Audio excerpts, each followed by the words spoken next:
Our speaker this evening is John Graham. He's a member of the Legislative Council, but right now, and I should say all his titles, he's got a huge job. He's the Shadow Minister for Gaming and Racing, Tourism, Major Events, the Nighttime Economy and Music, and Forestry. They all really go together. Mainly. So he entered the Upper House in 2016. Before that, he was Assistant Secretary of the New South Wales branch of the Labor Party for the Socialist Left. And I personally met John, I think, back in 2002 when we worked together to oppose the invasion of Iraq. It seems like another era, but we're really still in the same time frame, folks. And it was really good to work with John in that really very dynamic time.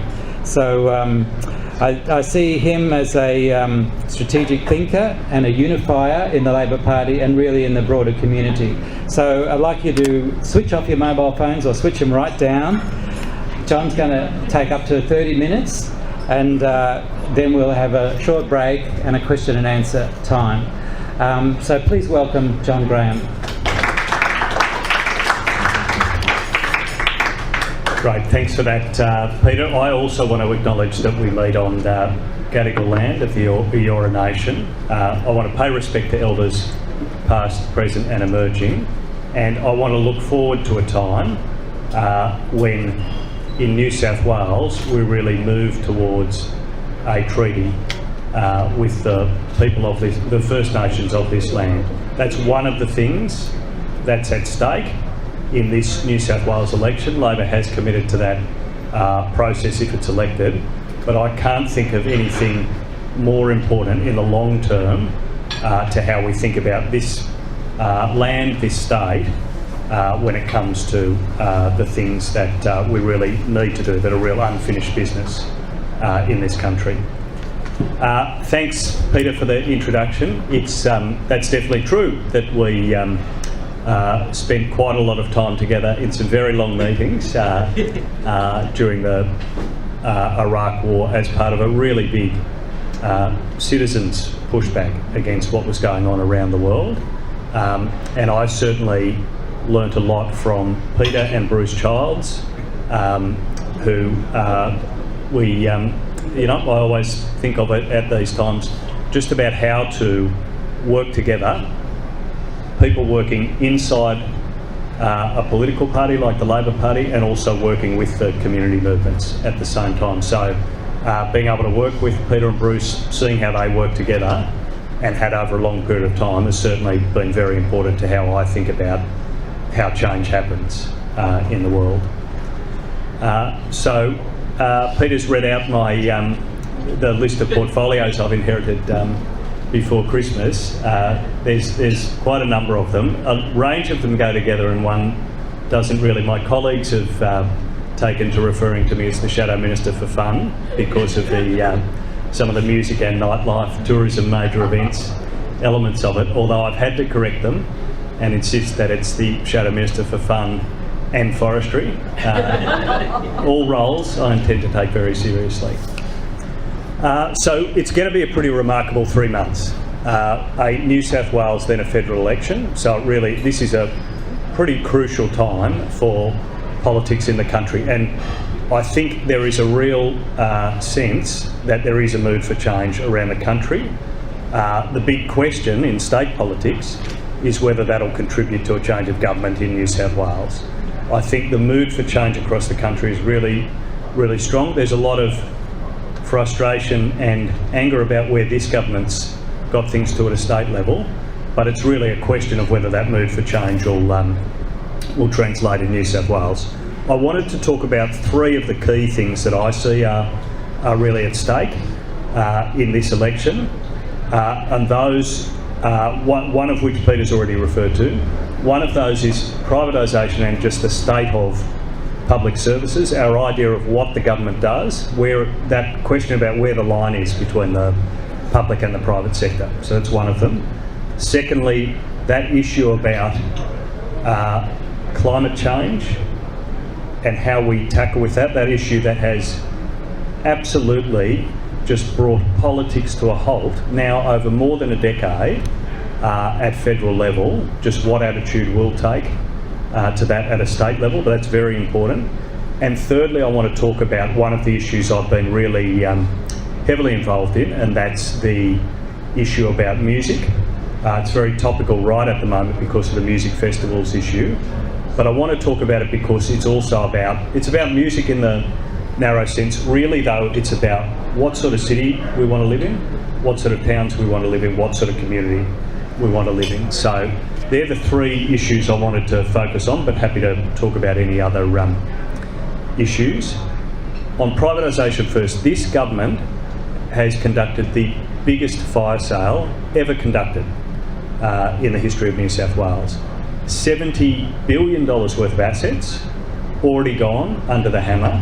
They went to the election talking about one set of those, that was the power assets, but in the meantime they've sold off a whole range of other things, including government property after government property, including most controversially the Land Titles Office.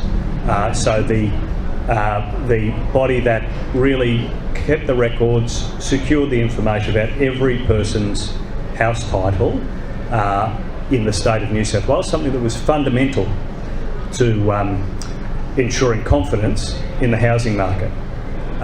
So, you know, in my mind, an act of total economic vandalism. We haven't seen that come undone yet.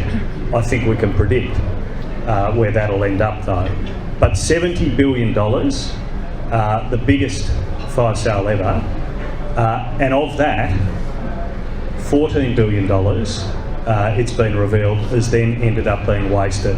So this once in a generation amount of money, privatised, we were promised it would be reinvested, and $14 billion of that has really disappeared in waste and mismanagement. So that's, you know, it's incredibly upsetting when you think about that loss to the public sector. What are the sorts of areas that we're really seeing come into this privatisation focus? Well, what's happened to TAFE around the state is absolutely shocking. We are thousands of teachers down, hundreds of thousands of students down in TAFE, and that provision has been either wiped out or replaced by private providers, many of whom are in it for a quick buck. Many of whom have been in, out, and disappeared rather than trained people. So that is one of the what's happened is disastrous. It's one of the real priorities for Labor to rebuild the TAFE system. Labor created it, we want to rebuild it by guaranteeing the amount of funding that goes back to it, but also by directly funding 600,000 fee-free places in skills shortage areas. So that's TAFE is one battleground, and health is also really, as always, in the firing line. We've been able to fight off over this term. It was one of the victories of this term, privatisation of 5 hospitals. I've got no doubt, if the government's re-elected, that hospitals will be back on the chopping block in the next 4 years. So securing that win, stopping that move on hospital privatisation is absolutely critical. So I think a lot of those things are well known, but I think it is useful to put them all together. The other thing I'd say, which is not as discussed, but I think is really important, is this. This has been a real shift in where the line is between the public and the private sector. That's what's really gone on here. $70 billion out the door, not all of it reinvested back in.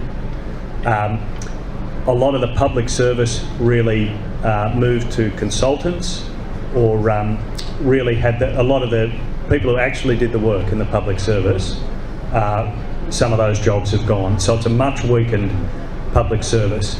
And I think that has some really long-term implications. So I think it's crucial for Labor, when we fight back on that, not to see this as just about the individual services, but we actually have to talk about the importance of an active public sector we need to rebuild, in my view, the idea of public service, of service to the public. It is something which is of real importance in its own right. It is different to providing a corporate product.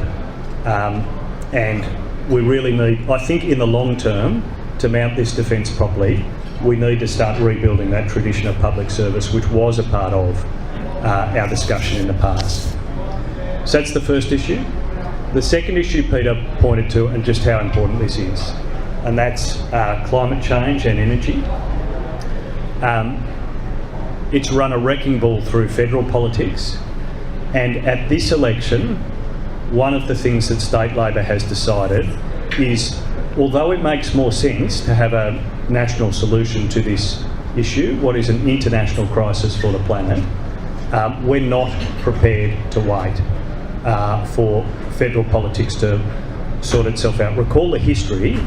The Carr government introduced the world's first carbon trading system, the New South Wales Greenhouse Gas Scheme. So we acted first in what was a pretty visionary act. Then this really became a federal issue, and that scheme, on the promise of federal action, was dismantled in New South Wales. And of course, since then, there's been no action, or worse than no action at times, federally on this issue. Where we've got to at a state level is to say this: we're going to act. We'd love this to be dealt with seriously at a federal level, but New South Wales needs to act. This is too important, too urgent to the future of the state and the future of the planet. So we've announced a range of things, including going out for massive reverse auctions to generate from the private sector renewable energy, and that's worked really successfully in places like the ACT in Victoria. Secondly, a really massive rooftop solar panel program around the state, so that will help up to an additional 500,000 households install rooftop solar, and that'll take New South Wales to over 1 million people with solar panels on their roof. And thirdly, we're going to set up a state-owned corporation run by the public sector to just get this moving and generate additional renewable energy in that way as well. So a total of 9 gigawatts, one of which will be delivered in that last bit of the action. So there's some really concrete steps there that have been really welcomed by the renewable energy sector. This is a very big scheme, now it's all put together, but it's driven by that view that we just can't wait for federal politics. We want to go back to having New South Wales being the leading jurisdiction, where we've been guided in that by some of what used to be the approach before, a real dialogue with what's going on in a US state like California, which has got some of the best thinking in the world about renewable energy, demand management, how to tackle this very directly. We want New South Wales to be a leader again in this area, and I think a lot of our citizens really expect that. So that's the second thing that's really at stake. And the last issue I want to talk about is then the music issue. So we've established this portfolio, the music and nighttime economy portfolio. There's not another government around the world which has got a shadow, not another parliament around the world which has got a shadow minister or a minister for music. So it's quite unusual, but it's unusual for this reason because we have an unusual problem in Sydney. We have a music venue crisis in Sydney and in New South Wales. Now there's pressure on this right around the world in big cities, but rarely has it been so self-inflicted as it has been in New South Wales. We've lost hundreds of music venues, thousands of jobs, musicians and hospitality workers, and now at the moment the government's engaged in a war on music festivals, which may see a third of them close or flee the state. That's really where we've got to. Now, when I look at that, that's what we're losing is, well, a whole lot of jobs, a whole lot of enjoyment that people have had, and a whole lot of music out of our cities. Really, it's about what sort of community do you want to live in. Really, it's about getting people out of the house. We're increasingly there. People are spending time alone at home, not out in community together. That's one of the big trends. We've really got to tackle that head on, provide places we can spend time together. Music's a really important part of that in cities, in towns, and we want to bring that back into Sydney, into New South Wales. What are some of the things we can do to do that? Well, we're going to directly fund a program to save the New South Wales music scene. There's a good plan endorsed by all the parties, everyone from Labor and the Greens to the government to Fred Knowles offsider, Paul Green, the Christian Democrats. They all agree there's a crisis, but there's great potential and we should do something about it. Well, we're going to do something about it because we see it as fundamental to the sort of communities we want to live in. What's the other view? Well, the government's not for this so far. I don't believe they will be. Instead, they've launched a war on music. I really see that as being driven by their narrow, economic, developer-focused view of cities. That's really the, this is very much about a view of cities based on communities versus the developer interest being the primary motivation for a government. That issue is going to escalate, I believe, in the morning. So the government is going to announce they're going to push through the key regulation clamping down on music festivals, and you can expect that to really increase from where it is now as an issue. And I say that even though last night there were more than 10,000 people in Hyde Park North, something that Sydney just hasn't seen, certainly in my lifetime in politics. The artists, the music industry on stage, performing, saying to government, stop this war on music, taking to the stage some really well-known Australian musicians, just saying to the government, this has gone too far. So I'll leave it that. I'll leave it there on that one. Lastly, just a couple of things. Obviously, so there is a real swing on in New South Wales. Obviously, it's a tough fight. Labor's rebuilding from a period where we behaved appallingly. We deserved what happened in the 2011 election. It was a tough period to be in the Labor Party. We've rebuilt very strongly since then. I'm happy but also relieved to say, but obviously it's a very close election, but also there's a lot to do.